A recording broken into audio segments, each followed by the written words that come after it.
부처님 전생이야기 본생경 제10회. 세상에서 가장 귀하신 스승이시고 수행을 완성하신 분, 위없이 지극한 깨달음을 얻으신 부처님께 마음속 깊은 숭배를 바치나이다.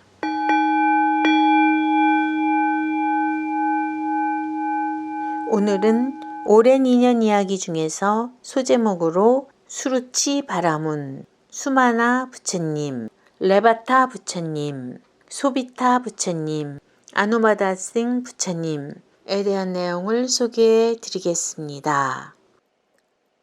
그때 보살은 수루치라는 이름의 바라문이었다.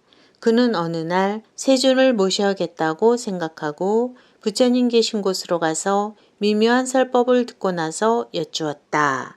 세존이시여, 내일 저의 공양을 기꺼이 받아주소서. 바라문이여, 그대는 나와 함께 몇 명의 제자를 초대하려는가? 세존이시여, 당신의 제자는 모두 몇 분이시나이까? 이때 세존은 막 첫 번째 집회를 행한 후였으므로 1조명이라고 답하시었다. 그러자 수루치는 세존이시여, 모든 제자분들과 함께 저희 집에서 공양을 받아주사이다 라고 아뢰었고 세존은 허락하셨다. 바라문은 다음 날의 초대를 약속하고 집으로 돌아오면서 이렇게 생각했다. 부처님의 제자들에게 음식과 옷을 공양 올릴 수는 있다만 앉으실 장소는 어떻게 해야 좋을까? 그가 이렇게 생각하자 84,000 요자나 높이에 있는 천인의 왕의 황금색 돌 의자가 뜨겁게 달아올랐다. 천인의 왕 제석천은 대체 누가 나를 이 의자에서 뒤흔들어 놓는가? 라며 천안으로 관찰하였다. 그러자 대사를 발견하고는 생각하였다. 수루치라는 바라문이 부처님을 비롯하여 제자들을 초대하고는 앉을 곳 때문에 생각에 잠겨 있구나. 나도 그곳으로 가서 복덕을 짓는 데에 한 부분으로나마 끼어들어야겠다. 그리하여 곧 도끼를 손에 쥔 몫으로 변신하여 대사 앞에 그 모습을 나타내고는 말하였다. 누구든 저를 고용하여 임금을 주실 분은 안 계십니까? 대사는 이를 보고 물었다. 어떤 일을 하려는가?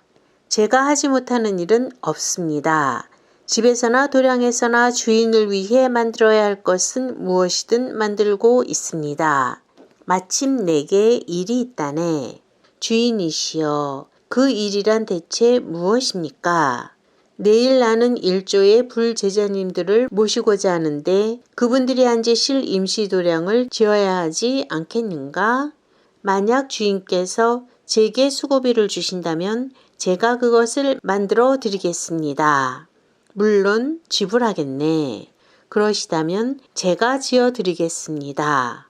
그래서 제석천은 두루 다니며 적당한 장소를 물색하다가 10가지 관상의 대상으로 쓰이는 곳처럼 평탄한 12 내지 13 요자나 넓이의 땅을 발견하였다. 이쯤에 칠보로 만든 임시도량을 세워야겠다 라고 생각한 순간 도량이 땅 밑으로부터 솟아올라 세워졌다. 그것은 황금으로 만든 기둥 위에 은으로 만든 기둥머리가 얹혀 있었으며 은기둥 위에는 황금으로 만든 기둥머리가, 보석기둥 위에는 산으로 만든 기둥머리가, 산호기둥 위에는 보석으로 만든 기둥머리가, 칠보기둥 위에는 칠보로 만든 기둥머리가 얹혀 있는 것이었다. 그로부터 다시 이 도량의 각 방마다 작은 방울이 달린 그물을 드리워야겠다 라고 생각하자마자 그물이 드리워졌다. 그물은 미풍에 흔들리면서 5가지 악기에서 울려나오는 소리와도 같이 훌륭한 소리를 자아내니 마치 천인들이 함께 입을 모아 노래 부르는 것과도 같았다. 그는 또한 안에는 향기나는 화려한 매듭이나 꽃다발을 드리워야겠다고 생각하자 그대로 이루어졌다. 또한 1조명의 제자들을 위한 식탁과 의자가 부디 땅으로부터 솟아오르기를 하고 생각하자 곧 그대로 나타났다. 또 방 구석구석마다 물병이 하나씩 나타나기를 하고 생각하자 물병이 나타났다. 이 정도로 마무리를 짓고 나서 그는 바라문에게로 가서 말했다. 주인이시여 행차하소서. 당신의 임시도량을 꾸며놓았으니 제게 임금을 주사이다. 대사가 나가 임시도량을 바라보는 순간 온몸에 5가지 기쁨이 넘쳐 흘렀다. 그리고 그는 이 도량을 보면서 이렇게 생각했다. 이 도량은 사람이 만든 것이 아니로다. 분명 나의 뜻과 덕으로 말미암아 제석천 세계가 뜨겁게 달아올라 그의 느낀 바 있어 제석천왕이 이 같은 임시도량을 만들었음에 틀림없으리라. 이처럼 더할 나위 없이 아름다운 도량에서 단 하루 만에 보시를 할 수는 없다. 이래 동안 보시를 하여야겠다.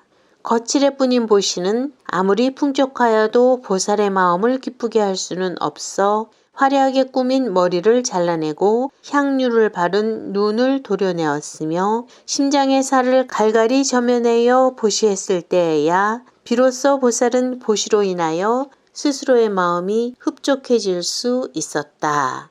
우리의 보살은 12자타카에서 매일 오암마나어치의 카파나돈을 거리의 네 문과 그 중앙에서 보시했지만 그 보시는 보살에게 만족을 줄 수가 없었다. 그러나 제석천왕이 바라문의 모습을 하고 두 눈을 구걸하였을 때 눈을 도려내어주자 비로소 기쁜 마음이 일어나 보살의 마음은 털끝만큼도 망설이는 일이 없게 되었다.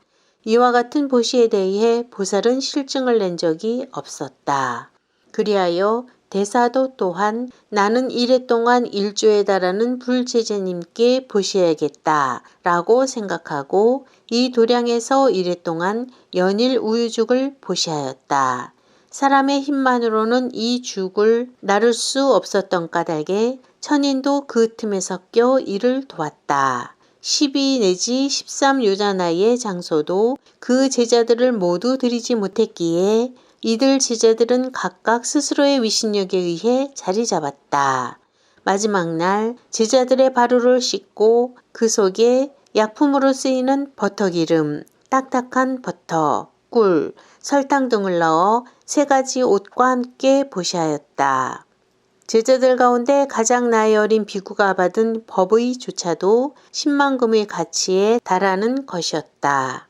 세존은 고마움을 표시하신 뒤 이와 같이 커다란 보시를 행한 이 사람은 장차 어떤 결과를 받을까? 라고 깊이 생각하시고 지금으로부터 이 아상키아를 더한 10만 급 후에는 반드시 고타마라는 부처가 되리로다. 고 아신 후 대사를 불러 수기를 주셨다. 그대는 이만큼의 세월이 지난 후 고타마라는 부처가 되리라. 대사는 세존의 수기를 받고 생각하기를 내가 부처가 된다는 말씀이로구나. 내게는 가정생활이 전혀 필요치 않다. 출가를 해야겠다. 라며 그 몸의 영화를 가래침 뱉듯 던져버리고 세존이 계신 곳으로 출가하였다. 출가한 뒤에 그는 부처님의 가르침을 배워 신통력과 삼매를 얻었다. 그 후 수명을 다하여 범천의 세계에 다시 태어났다.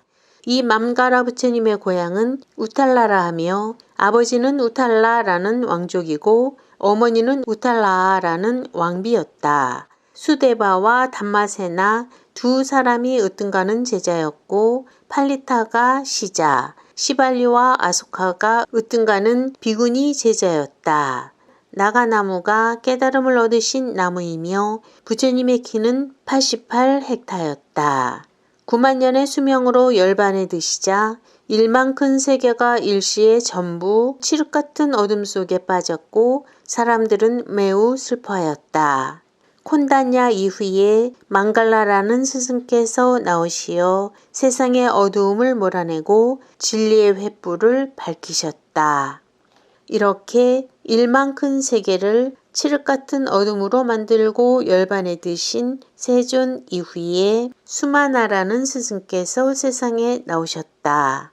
그에게도 세 차례에 걸친 제자들의 집회가 열렸는데 첫 번째 집회에는 1조의 제자들이, 두 번째 칸차나 산정에서는 90조의 제자들이, 세 번째에는 80조의 제자들이 각각 참가하였다. 이 수마나 부처님 때에는 대사는 아툴라라는 이름의 용왕이었으며 위대한 신통과 위력을 가지고 있었다. 그는 부처님이 세상에 출현하셨다 라는 소식을 듣자 친족들을 거느리고 용의 세계를 떠나 1조명의 제자가 따르는 세존께 하늘의 음식을 공양하고 큰 보시를 올린 후 제자 한 사람 한 사람에게 고루 법위를 보시하고 삼귀하였다. 이 세존도 또한 그에게 그대는 미래세의 부처가 되리로다 라고 예언하셨다. 이 수마나 부처님의 고향은 케마라 하며 아버지는 수다타 왕, 어머니는 실리마 왕비이고 살라나와 바비타타가 으뜸가는 제자였으며 시자는 우데나, 소나와 우파소나가 으뜸가는 비구니 제자, 나가나무가 깨달음을 연 나무요 부처님의 키는 90헥타, 수명은 9만세이셨다. 맘가라 이후에 수마나라 하는 스승께서 나시어 온갖 가르침에 짝할 리 없었으며 목숨 있는 모든 이들 가운데 으뜸이셨다. 그 후 레바타라는 스승께서 세상에 나셨다. 그때에도 세 차례의 집회가 열렸다.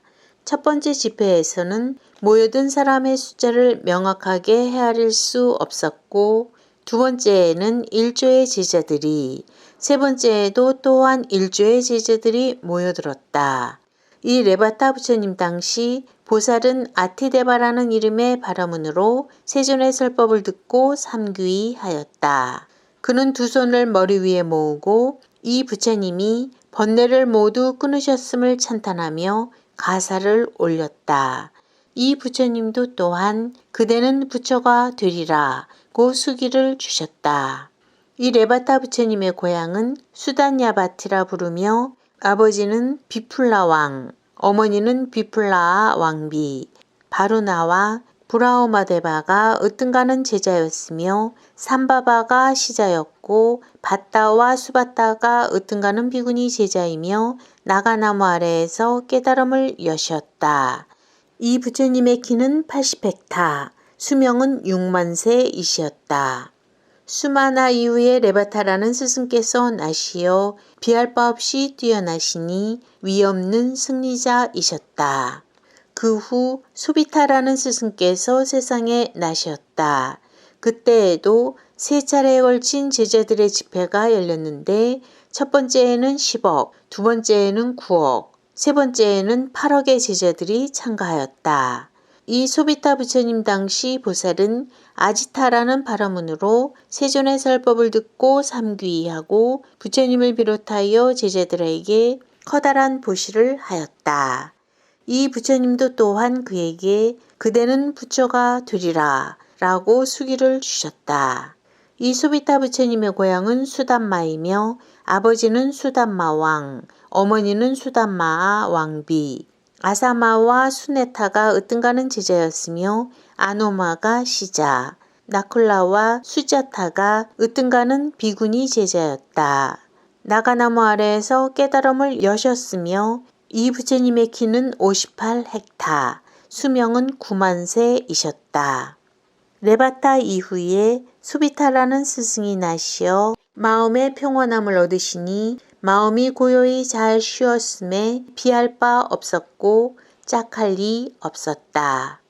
이 부처님 이후에 일 아상키아를 지나 같은 겁 중에 아노바다싱, 파두마, 나라다라는 세 부처님이 세상에 나시었다. 아노마다싱 부처님 때에도 제자들의 집회가 3번 있었으니 첫 번째는 80만, 두 번째는 70만, 세 번째는 60만 명의 제자들이 참가했다. 이 아노마다싱 부처님 때의 보살은 야차군의 장군으로 대신통과 대위력을 갖춘 수많은 야차들의 우두머리였다. 그는 부처님이 세상에 출현하셨다고 전해 듣자 급히 달려가 부처님을 비롯한 제자들에게 커다란 보시를 하였다. 세조는 그에게 그대는 미르세이의 부처가 되리라 라고 수기하셨다. 아노마다싱 부처님의 고향은 찬다바티이며 아버지는 야사반투 왕, 어머니는 야소다라 왕비, 니사바와 아노마가 으뜸가는 제자이며 바루나가 시자, 순다리와 수마나가 으뜸가는 비구니 제자이고 아쭈나 나무 아래에서 깨달음을 여신 이 부처님의 키는 58헥타, 수명은 10만 세이셨다. 수비타 이후에 올바른 깨달음을 연 존귀하신 님은 아노바 다싱으로 명성은 한이 없고 위강은 가히 없어 더 이상 수승할 수가 없었다.